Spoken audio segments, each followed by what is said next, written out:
here we are. I get these emails from Laguna. It's the company that they make the CNC that I have. And, they have all kinds of other tools. And I always get all these like, ooh, upgrade with this and upgrade with this. And I'm like, man, I'd love to. That would be pretty great. Let's see, what do they got this time? They've got planers and drum sander. Well, my drum sander is bigger than the one that they've got, so that's cool. Must be nice. Yeah. F2 Fusion table saw. What do you think about an F2 Fusion table saw? I don't think I really need a table saw. I have a table saw, but it's janky, and it needs to have part replaced. Specifically, the crank that raises or lowers the blade is plastic, and that goes into a gear, and then whatever. There's a yes, and the plastic is like stripped out, so it won't turn it. And I found a replacement part, online, and where they have all the things. And I ordered it, and gosh, this was in like just before the beginning of the year.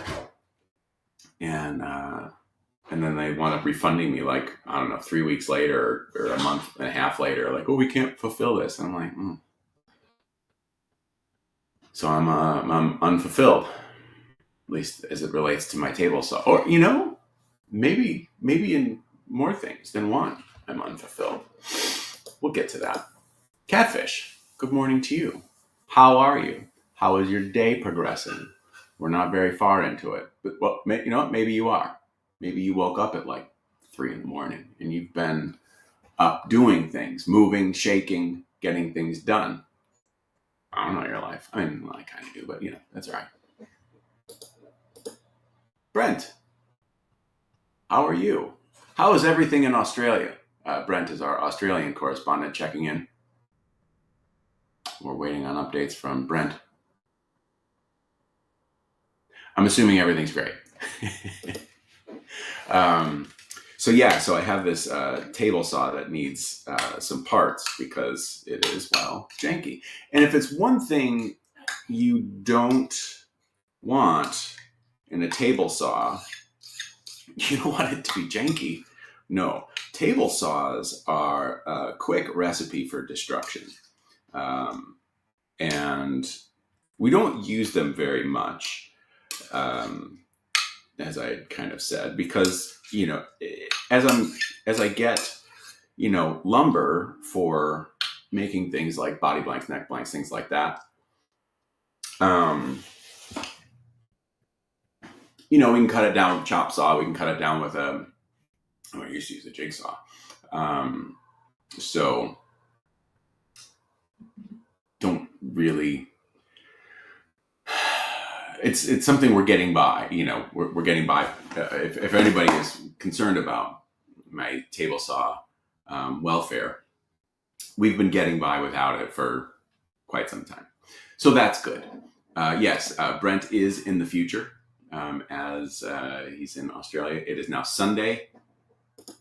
It's dark outside, 12:13 a.m. All right. Brett, checking in from Australia. So what's going on? Everybody's going to bed. So, then I get these things from Laguna and all sorts of other various tool manufacturers. You know what it's like. You get all kinds of emails from people asking you to buy stuff. I mean, I send you emails sometimes asking you to buy stuff, but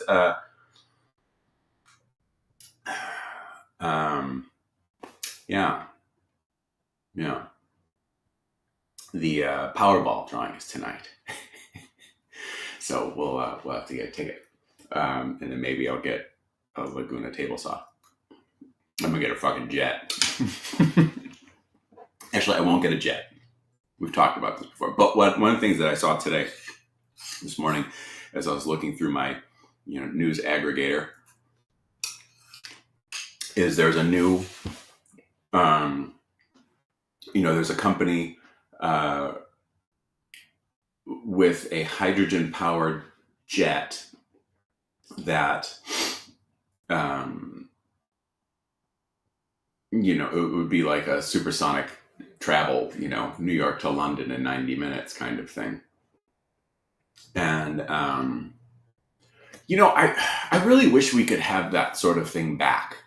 That's one of the things that, I really love about the Concorde is, the supersonic travel, and it just looked so cool. And I watched this little documentary on it. Um, I think on Amazon. It was really neat, just kind of about the whole, how it came about. It's a two-part kind of thing, and I think I don't know, maybe a couple hours all in. So uh, it's not, you know, it's not going to take up a whole lot of space in your life. Um, but it's cool, it's talking about, so the U.S. had plans for a supersonic uh, plane that Boeing was working on. And one thing that's interesting is, my father-in-law, as an engineer, he worked for a company that, um, in in Tullahoma, Tennessee, they had like the largest wind tunnel, so they could test, like, engines, like rocket engines and stuff like that. And he and his company that he worked for were involved in, space programs, some of the Apollo missions, and also, testing the Boeing, the this whole thing. And it was really cool because, like, so England was involved in it, and the U.S. and France and England together, and then the Russians, and there's a whole lot of espionage and all kinds of stuff. It's really interesting, and I think it's just a bummer that, I mean, I understand that, at least I learned from this documentary. Um, it was really hard to make it work, and, I guess very early on, those planes were very, very loud, and like the FAA had certain restrictions, like you couldn't necessarily fly over certain parts of the country, and whatever, because you're blowing out windows and things like that. And I'm remembering some of this stuff very loosely. It's been a little while since I've seen it, but I see this thing this morning, so that there's another company, and there's a few companies out right now that are trying to bring this kind of travel back. And, I just think it would be so cool. It's one thing that I hope I get to, um, I hope I get to experience before I die. I want to go. I want to go fast. I want to go I want to fly on a plane like that, like a supersonic transport kind of thing. I think it would just be so, so, so, so cool. Yeah, that's my cool story. So, that's not what I would get if we won Mega Millions, but, um, I would absolutely get like a NetJet subscription, membership, whatever. Because as much as I would like to have a jet, it's not. I'm not going to be flying places every day. Although, you know what? Maybe I would. Who knows? Nobody knows. Um, yeah, I think Caffeinated Sully has arrived, and so,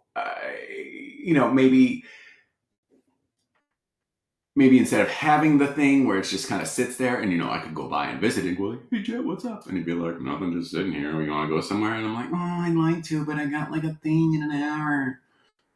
Um, so just get access to it. That's just it. You don't always necessarily have to have the thing, but access to the thing can almost be better. Hmm. Nope, we're doing. We've got some yogurt and mixed berries. I could get a couple of table saws. Is that like a couple's massage? Um, I don't think. Yeah, I don't want more than one. Because they also, there's a footprint, that these things take up, and while we have plenty of room, you know, the current table saw that we have is kind of tucked away because it's out of commission, and yeah. So, well, hello. You're watching from the Philippines. You're in the Philippines. What time is it right now in the Philippines? How are you? I could have the first airborne guitar building workshop. Could you imagine the amount of dust that would be in that thing? Believe me, I think if were I that fortunate and ridiculously lucky, I think it's safe to say that I would my involvement in this whole realm would be reduced. Yes, it would. Hey, good morning to young David. Everybody say hi to David. David yesterday got to work on his 5-string bass a little bit, so that's cool. Okay, it is 10 p.m. in the Philippines. Maybe 10:21 p.m. 10:20 p.m. I don't know, but that's cool. So we've got Australia, we've got the U.S., we've got the Philippines. We have a shared collective experience, and no one can take that away from us unless the internet goes out. Tammy, good morning to you. How are you? How's everything with you? I hope all is well. All right. Yes, I was right. I'll take guess that time in your time zone for 400, please. So, yeah, we've talked about what I would do if we're fortunate enough to have that sort of thing happen. I would like to figure it out. I know that I wouldn't stop doing what I do, but I think that be able to do it in a much different kind of manner. There's a part, and we all think about this as we're driving into our jobs and stuff like that, or if you work from home, walking to the computer, and you think, oh man. But there's a part of me that's like, oh, maybe I'll just call Fender and say, hey, you guys handle this manufacturing, and then we just throw a shitload of money into it, and then lose it because that's what's happening in the guitar industry. But something, find some established manufacturer that could handle that sort of thing. What would that look like? Nobody knows. I'm not going to find out. Well, you know what? Who knows? Maybe I will. Ooh, Catfish. You gotta. So he's in the Chicagoland area where they are currently lousy with cicadas, and it's like the birds but with cicadas.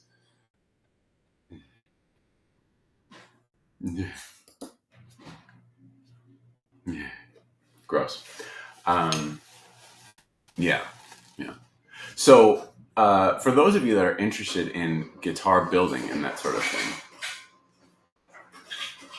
I was listening to a podcast. Thursday, I had a really lovely day. Not everything went my way on Thursday, but I had a really lovely day. It was one of those few days when I didn't have to handle any administrative work. Not ordering things. I don't have to, stuff like that. Administrative work, things that take me away from doing the actual thing that this business is supposed to be about, making, these things. Oh shit, I did it. and it was lovely. Was working on necks, just like, a lot of binding things, a lot of, God, I don't even remember anymore. This is kind of concerning. It's not really concerning. It's fine. But I had a really lovely day Thursday, and I was listening to this podcast. I mean, it was nice that I could, because I wasn't running machines and stuff like that. I was doing kind of, quiet stuff like binding, scraping, binding. Jesus, what else did I do? I know I did a lot of other stuff. Anyway, who cares? Gluing things up. And I was listening to this podcast called Life with Strings Attached, which is a podcast about interview kind of thing with guitar makers and other crafts people. So far, it's mostly guitar makers, from my understanding. And it's the host is Jamie Gale, who is a person who I really enjoy. I appreciate knowing, and I think he and his family are just lovely people. And it was really, really, really nice. He was interviewing a builder named Michael Spalt. And Michael has been in the industry for decades. And, it was interesting because they talk a lot about like art and, some art history and things like that, and how it relates to, what he does. And it was nice because I felt like I got to just kind of listen to a conversation that I wouldn't hear in any other way, obviously. But it was inspiring in a sense that kind of tapped into one of the things that I've mentioned in the description for this video, and that is creative fulfillment. And well, okay. See, I mean, it worked out. Yes. I think it absolutely worked out. But his point when he was talking about Leo Fender and the creators of the electric guitar, and I'm going to do a terrible job of relaying this, but we're talking about cause and effect, and the Stratocaster itself didn't revolutionize anything. It was, Jimi Hendrix's, what he did with the tool that changed the way the instrument looked, sounded, and played, or at least maybe sounded and was played. And I thought that was really interesting. And similar with the McCarty, Ted McCarty, and the Les Paul, and all that stuff, and it's not so much that the instrument itself is this amazing thing. It's just we have this response to what was created with those things that make us kind of fetishize those things. And that was a really kind of interesting thing. People, the guitar is absolutely a fetish instrument. And there are many different examples of this sort of thing. And there are different kinds of creators, and I really wish that I could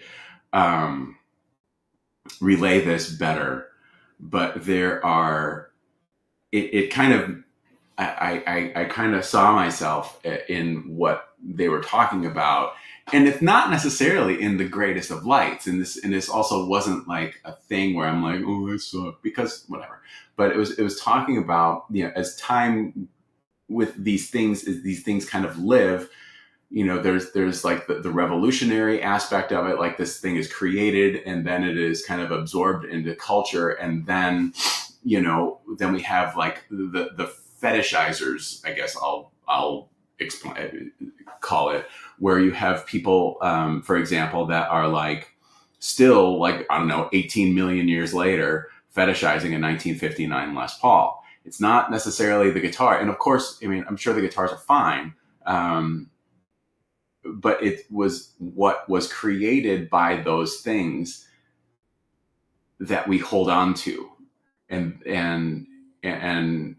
it was really interesting. And as I'm kind of thinking about it, and my contribution to this whole thing is, I think that I absolutely fall into that categorization of, you know, not really moving the medium forward, but instead kind of focusing on things that I was influenced by and kind of building things around that. And I think this is I lost my train of thought. But I mean, and we've seen evidence of me doing this over the years because, quite literally, I wear my influences on my sleeves, even when I don't have sleeves on. And a lot of the guitars that I make, or smaller decisions inside, smaller decisions as part of a thing, is really kind of like my love letter to this thing that, yeah. Yeah. And I don't think I think that's unfortunate. But, it has allowed me to kind of do this thing. And as I think about this further, I think about, other aspects of my so-called creativity. As I'm saying these things, this is not, I'm not trying to speak negatively of myself. And as I think of that, I can think of like my own guitar playing. I got to a point where, it was pretty decent. And I can still knock rust off well enough to, it'd be like if you had like a softball team at your work, I'd be like the really good guy on your softball team. But like then if you had like a professional softball player join the team, you would see an absolute night and day difference.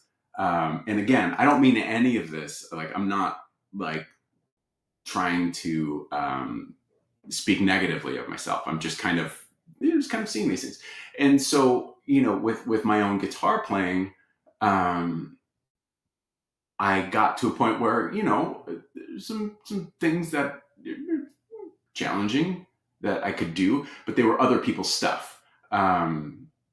And so, I remember kind of saying, I make a really good parrot when it comes to like drawing. I'm pretty good at drawing something that exists. I have, they're not in this room, but I remember when my son was born, and when I would finally get him to sleep and I would have kind of time for myself, I would just draw stuff out of comic books, like, Superman, Spider-Man, Batman, stuff like that. And I've got them in like just, kind of a big sketchbook. And I used to make like Kiss cartoons and stuff like that. Where that was kind of, me kind of coming up with my own thing, but it was based on something that already existed. But then, so as I'm listening to this podcast, it was just really interesting, and I didn't want it to end. And I think part of it is because I really like Jamie, and I truly value the time that I get to speak with him, because he comes from we have a different background, but some absolute commonalities. Like, you may not know this, but he's a Kiss freak, but he's educated in a lot of areas that I find very interesting and also overwhelming. But yeah, I really enjoyed that particular episode, and it was kind of part of my nice day on Thursday, and it's kind of got me thinking. NAMM is always something that is looming on the horizon, and one of the things that I was very happy with the guitars that I brought to this last show. I thought it was a really nice a really nice, not cross section, that's not the word, but a nice representation of what we do. But one thing was absolutely missing. Nothing sparkled, which was kind of funny, considering him Mr. Make It Fucking Sparkle. And I noticed that, but, and that was kind of a, not a sacrifice, but like considering, I had some guitars that were already planned, and, and it just didn't work out that way. and the other thing that I've really wanted to do, especially over the past, I think it's more in I think that this wanting to do this is stronger now over the past few years than it had been previously. But, I would like to kind of expand what I do a little bit to kind of involve a little bit more creativity, which is kind of funny because you could, you think that, no, what I do is kind of in the creative field. But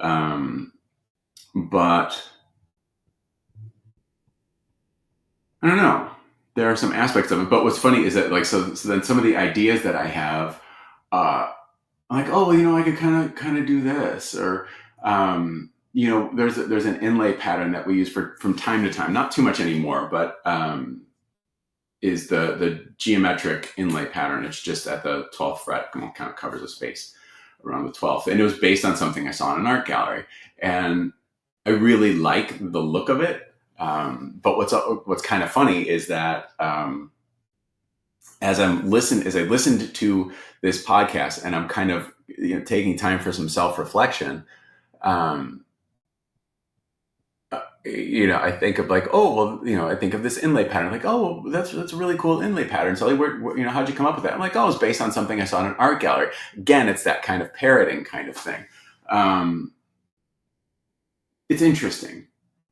And, I get, you can look at a guitar maker like Uli Teufel, who,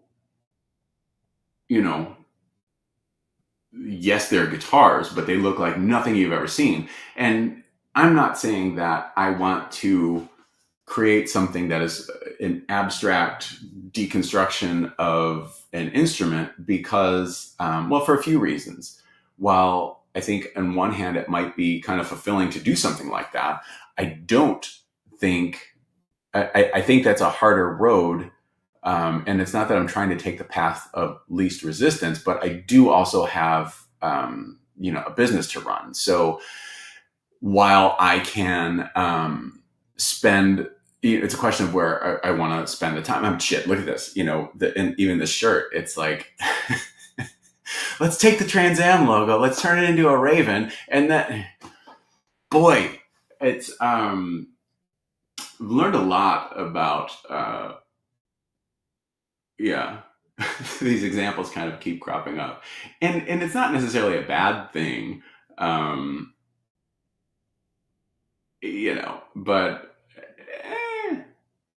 I mean, anyone can do this, and it's one thing that I've, when I used to do the YouTube videos, the whole thing was not me trying to teach the internet how to build guitars. Not interested in doing that, at least not for free. And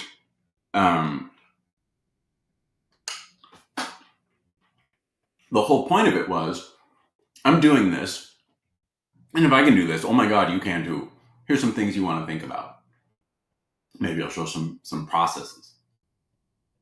I don't really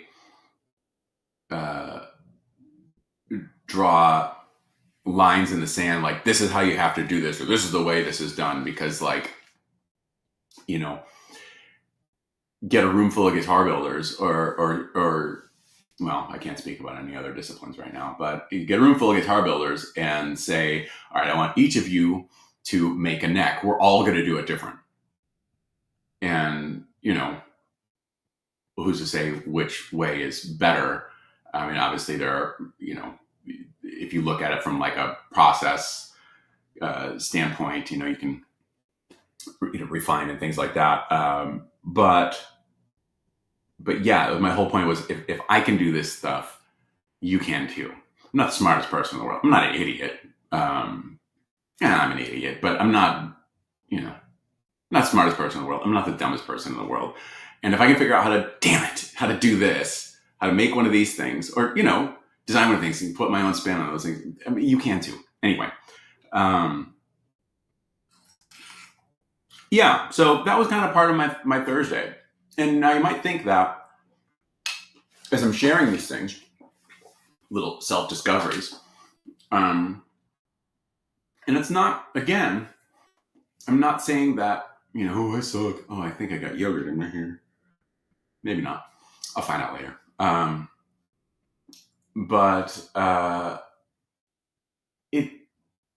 Yeah. I think, whatever. I'm doing the best with what I got, which is all you can really do. But then, am I really doing my best? I don't know. I think your best kind of changes on the day. Whew, that's a lot. Oh, yeah. Okay. Cicada Watch 2024. Haven't seen that many of them in central Louisiana, but they're there. The Carillion death ray in the distance. Let's see.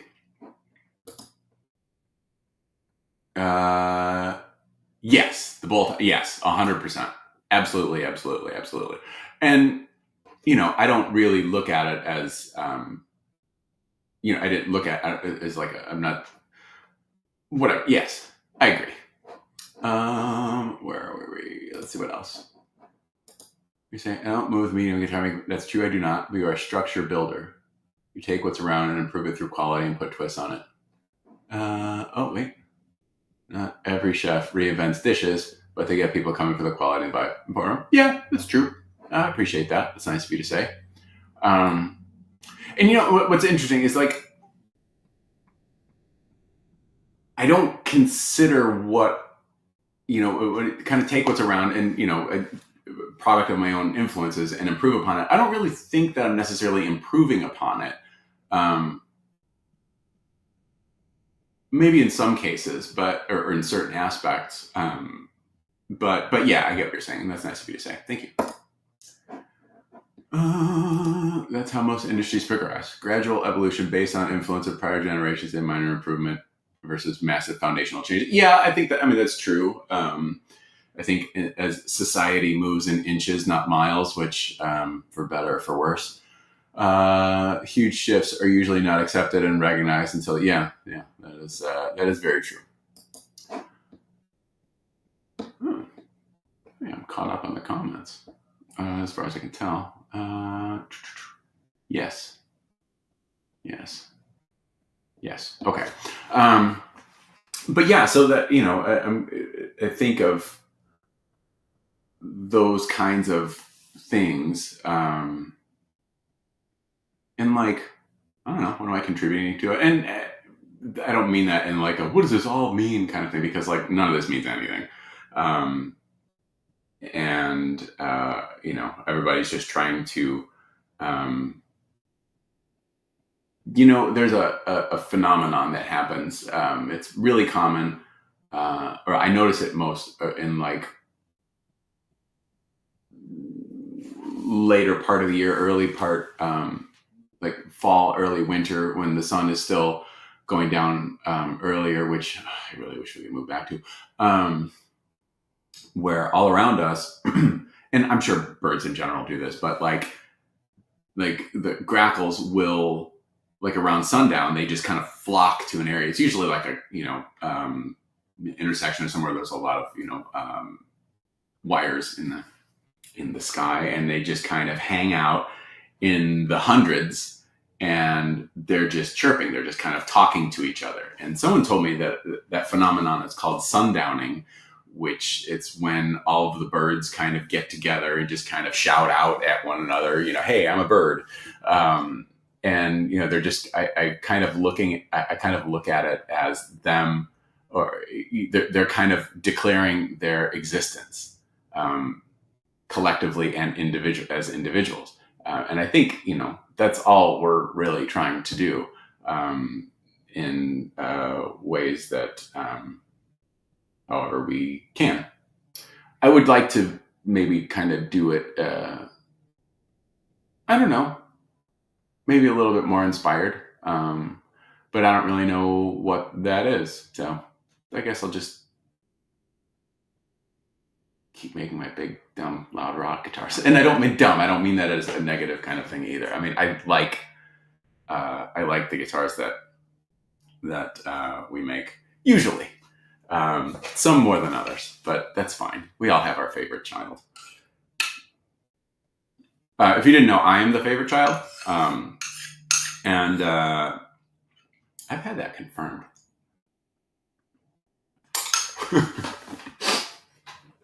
Anyway.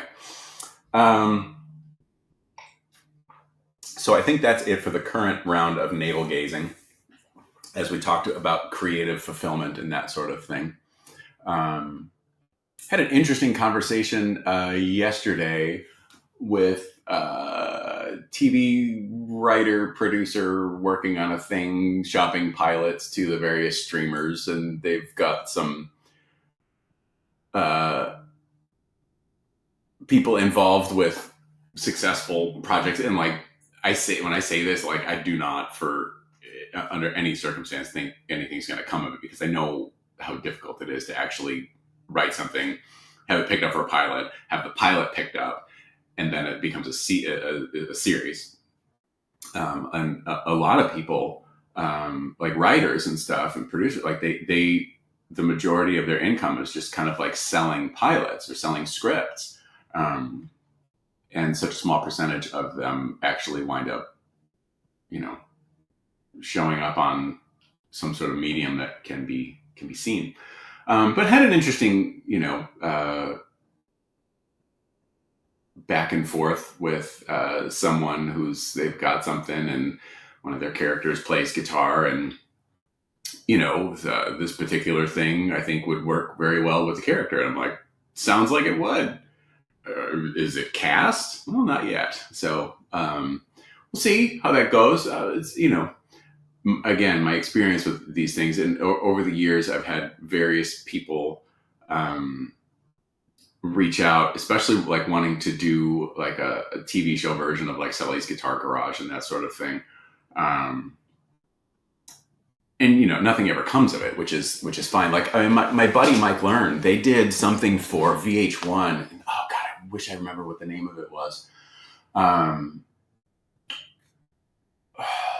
Shit, what was it? I don't remember, but it was really, it was this kind of idea. You're making, instruments for, rock stars. And I remember Charlie Benante from Anthrax was, they were doing a drum kit for him, and Mike was involved in the painting. God, I really wish I remembered what that title was, but, that was a thing that was on VH1. And I remember watching that episode, but I don't know if others came out. Maybe that was just a pilot and it didn't, wasn't picked. Maybe the whole thing was picked up and I just didn't see it, but, so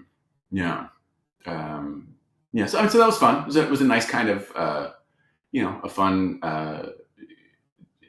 little diversion from the day. I already talked about NAMM, and I'm starting to think of what I'm going to bring. I'm going to be at the Boutique Guitar Showcase again, and there's no reason for me not to.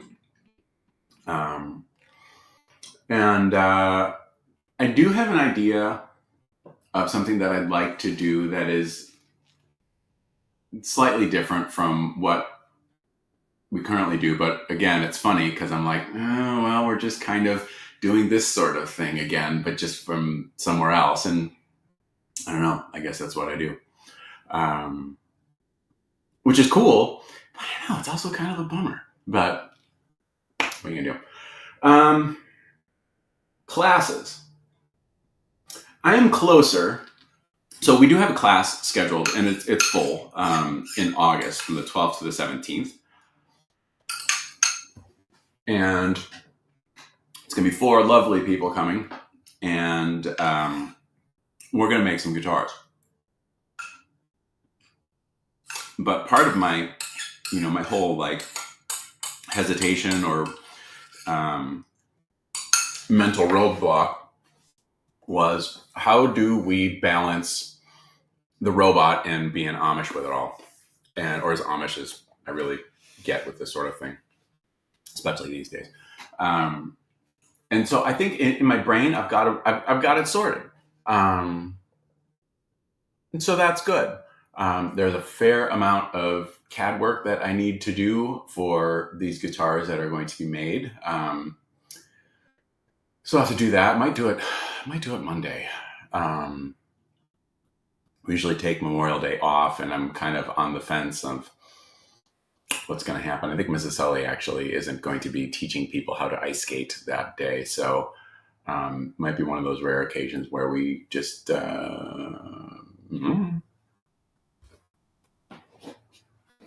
the day off. That would be nice. Yeah, there's a fair amount of CAD work that I've got to do. So just in general, there's some stuff like I've got to finalize the bass neck back shape. There's some other little just things here and there that like, I got to take care of that, but I can't do it now. But, last year when came up with the Astro, we came up with a bass version of it, and it looks pretty cool. It's a little bit of a visual departure, I guess, in the same sense that a Stardust is. And I really want to make it. Yeah, I really do, because I think it would be kind of cool. But on the other hand, we're not really a bass company, and it's tough. If I'm going to make a spec bass, it better be one that somebody's going to buy, because it's like, I've already got this big goofy Warlock bass. I don't need a whole bunch of basses, for fuck's sake. So, what I do need is to see the hair and makeup team. I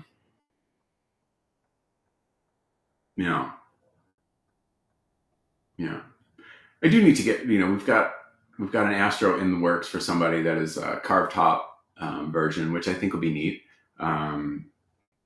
I'm interested to see what will come of that model. There's a part of me that just wants to use it as a replacement of the 92, because I would like to. We've got a couple of 92s in the channel, and I really don't want to make that guitar anymore. I really don't. And the Astro kind of visually serves some of that market. I don't know. So I think it'll be interesting to see kind of how that thing lives, or if it does. I mean, there are 2 that exist. There's going to be another for sure, as I mentioned. Maybe we'll get around to the bass version. Maybe that'll be a conspiracy series thing. I don't know.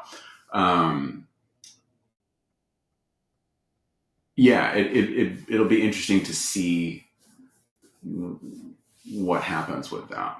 So, going back to the whole, if money wasn't an issue, we would have maybe 3 or 4 models, and that would be it. But yeah, I mean, I like the Astro.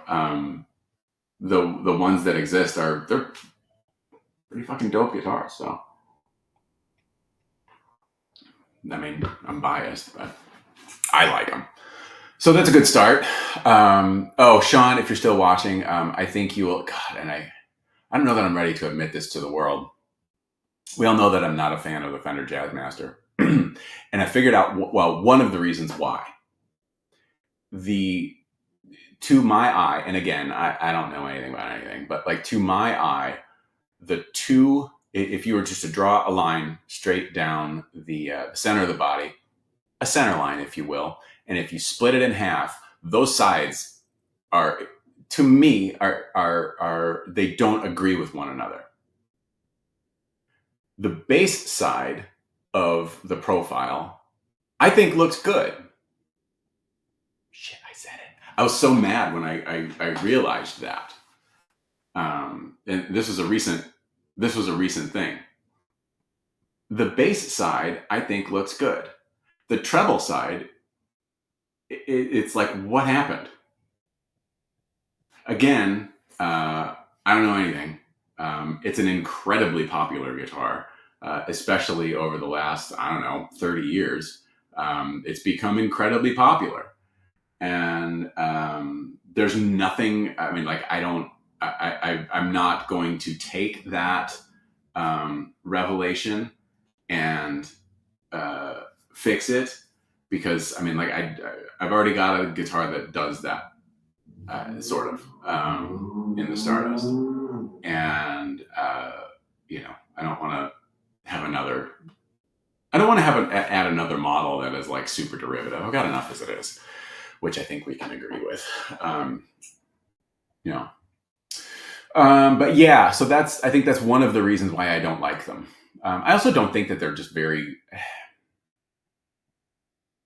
I think that the guitar shapes and styles that I like, I think there's a refinement to it. Even, okay, so like, like, what about a revolution? It's not very refined. I disagree. I think those lines are very graceful. I think the lines are very graceful. I also think that they communicate a vibe of, it's aggressive, but not like a BC Rich Warlock with tribal graphics aggressive. Like, I think that's not, I don't think that's aggressive. I think it's, but hey, that's just me. And if that's somebody's thing, then okay. But it's not for me. And I don't think that with a lot of the Fender designs, I don't think there's a lot of sleek / elegance to it. And, maybe that wasn't really the point. It probably wasn't. Especially considering, those designs were created when the electric guitar was a new instrument. And see, the Meteora, I think, is the Meteora is neat in that it's a total, like, Jetsons mid-century modern futuristic kind of thing. I do like that sort of aesthetic. But I think like a Jazzmaster or the Jaguar or the Mustang, I think a lot of that, just that vibe, it doesn't have a refined quality about it. And I understand that people could roll their eyes and, say, oh, okay, so here's the guy, talking about streamlined and refined lines and that sort of thing, and I put out the things that I do. But like, again, I'm biased, but I think that a lot of the lines and stuff like that we use to make the guitars, I do think that there is a refinement to them. Cool story. But yeah, it's so I think when it was, those guitars found a home with, I think Kurt Cobain, I think, Sonic Youth, and I'm sure that there are a million, others who brought this kind of sludgy kind of vibe. I don't really care for guitars that kind of have that. I like them to be a little cleaner. It's kind of like with,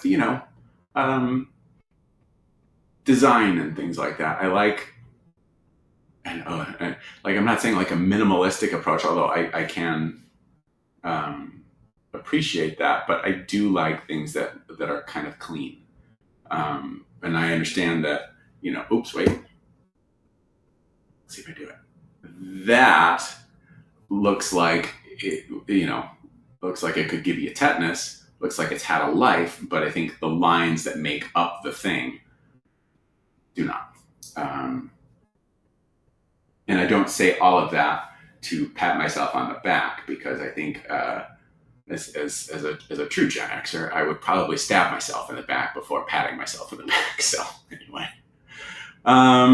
what else? I had some stuff on my list. Guitar Summit, we talked about that last week. Classes, we talked about that. I'm looking forward to seeing how, I'm looking forward to this one that we're doing in August. It will be kind of a template for future classes. Also it will be the largest attended, class, because I used to just kind of keep them 2 at a time, because that's a lot of plates to keep spinning. So now that we have more room to kind of stretch things out, I think we'll be able to kind of to do that effectively. I mean, hell, I remember when Grover and I did the class at his old shop in California, we had like 8 people, and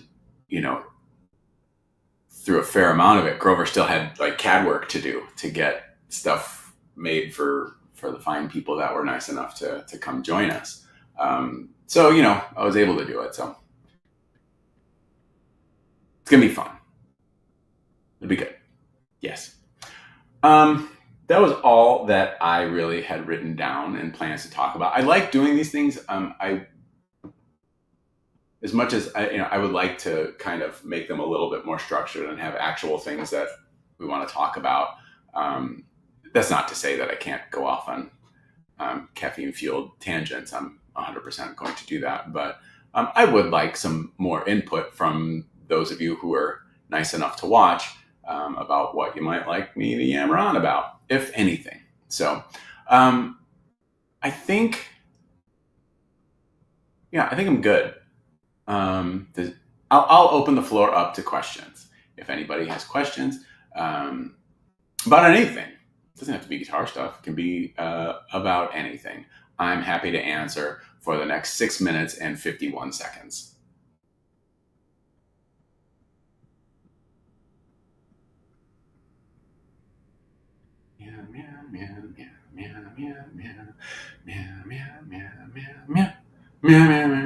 No? All right. So let's stop here. I hope you have a lovely weekend. You look great. I think you knew when you got up today that you're like, I look good. And I'm here to say, yeah, you do. So good for you. And I hope that you have a nice day. I hope you have a nice weekend. I hope you have, I hope you have a nice existence until that great meteor comes. Maybe tomorrow, maybe today, that'd be fine. I'm just tuning in, head to work this morning. Oh, can you get a recap? Sure. Sully is creatively maybe unfulfilled. There is some self-introspection that can come off as negatives about myself, but it's really not where I'm coming from. Kind of talked about what I think my contribution to what it is that I'm doing. We talked about what I think that is. The quick answer is not much. But again, none of it is meant in like a, oh, I suck kind of way. So that's kind of the gist. I talked a little bit about classes just a few moments ago. But I would like to think, I could be completely wrong, that I think this one, I think I wasn't super tangential. And I think that I shared maybe some interesting things. I could be totally wrong. I know what the internet is, and I'm sure that there are plenty of people to tell me that I'm an idiot, and that's okay. So until next time, I hope you have a lovely everything. See you later.